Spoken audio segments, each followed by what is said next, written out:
So the reason I chose to study Hitler's chart is that when you look at his chart, you're not finding that those depth of human depravity and evil. You look at his chart, you can find issues of control, like with Saturn in the 10th house in Leo, and maybe the moon in Capricorn can indicate some coldness of heart and trampling ambition. But look at Libra rising.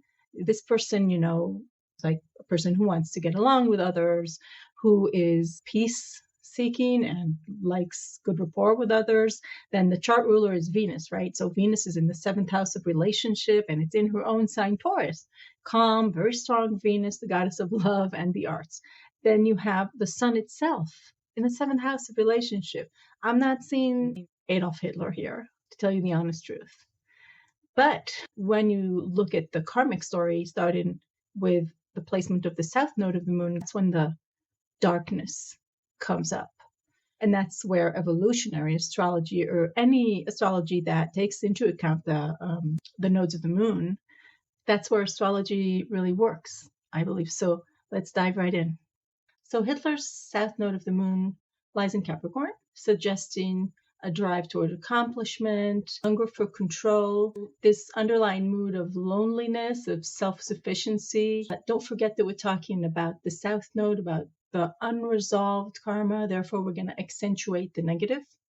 Okay, it's important to say that because Capricorn has its, as every sign does, has its high side and its shadow. Now, it also lies in the 3rd house, ruled by Mercury, which suggests a quickness of the mental communicational capacities. If you think of the opposing house, the 9th house is about philosophy and high learning, creating your point of view, but essentially having the time to do that. 3rd house would be very like a survival mode of quick-minded. Sometimes it's connected with even being amoral in order to survive. Capricorn in any case speaks to surviving or acting in difficult conditions. Pragmatic, that would be another word for Capricorn. And the 3rd house, I would add the word calculating, even cunning. Look at that Jupiter conjunct the south node. Now, Jupiter is expansive, is generous.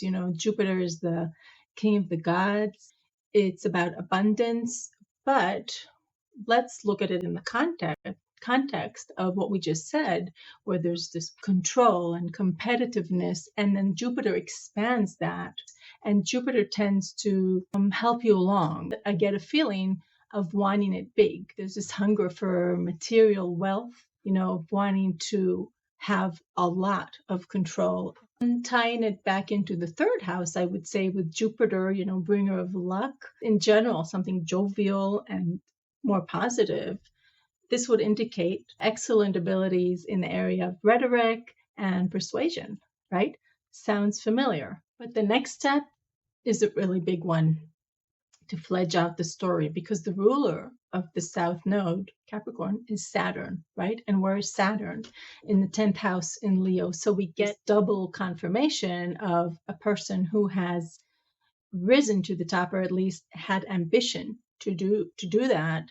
In Leo is the king of the beasts. That's the symbolism. So we have the king symbolism twice over. Capricorn, who's the prime minister, one of the archetypes. We have Leo, who is king of the beasts. And then we have Saturn, strong, ambitious, will to power, somewhat cold-hearted, strategizer, calculating, and ambition to be the king.